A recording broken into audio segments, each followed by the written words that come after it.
parenting assessments are your written responses to about 9 questions. They're actually in topics about parenting, such as like a child understanding about their heritage and assertiveness and different things. These are all different topics really that you come across every day, but you rarely spend a great deal of time studying them.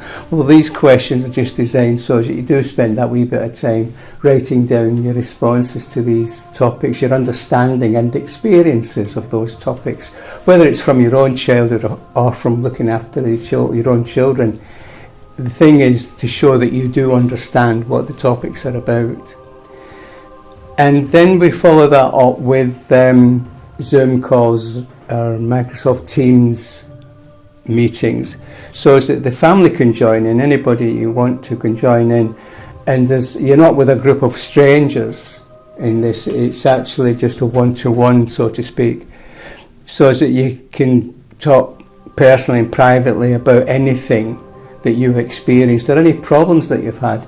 The idea of doing it this way is because you completing these questions at home and answering questions on Zoom calls or discussing topics over the internet with one person, that's exactly how a parent functions normally.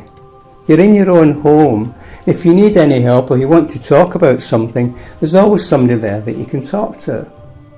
And that's how parents usually perform. They don't stand on a stage with cameras all over them, surrounding them, and a lot of people scrutinising them behind closed doors on TV screens, watching their every move. The one that made me laugh was a guy who was accused of wiping his wee girl's nose aggressively. She had a really bad cold, I'll spare you the details, but he had to get to her quick so that she could maintain a wee bit of dignity, put it that way. But this was the kind of thing that they're picking faults with. Bear in mind, most of these people are not qualified. They've never looked after children for a living. This is a completely unnatural setting to be assessing parents. Also, there's the psychological assessments that they do, which are absolute rubbish. If we're taking a psychological assessment on a parent when they're actually having the children removed from them, forcibly removed from them, that's appalling. This is not the right time to be doing a psychological assessment on anyone.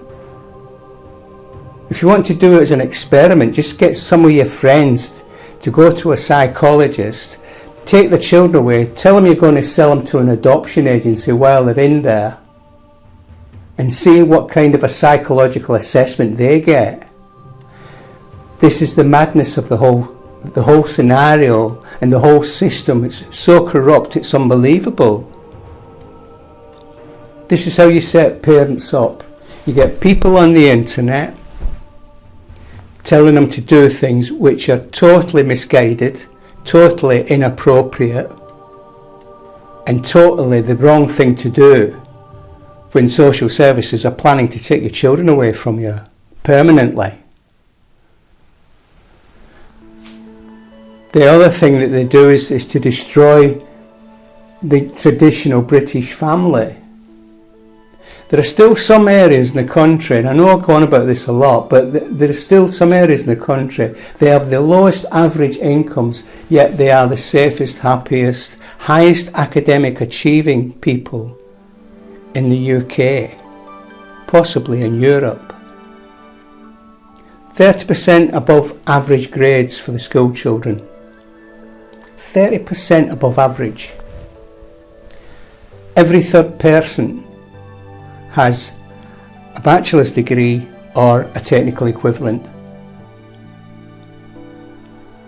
This is something that people find hard to believe.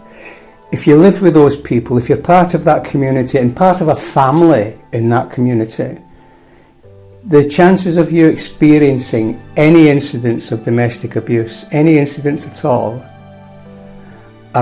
chances are 1 incident every 210 years.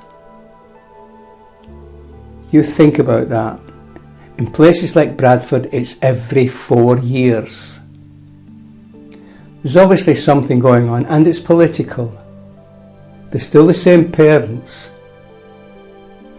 in Bradford that live in some of the safest areas. There's obviously more going into this than there actually meets the eye. It's obviously a political problem, not your problem.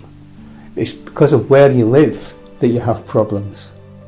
If you lived somewhere decent and respectable that was governed by rules of etiquette, decency and law, you'd be a lot safer, happier and higher achieving than you are now. You'd be much better off. Maybe not financially, but certainly in your standard of living.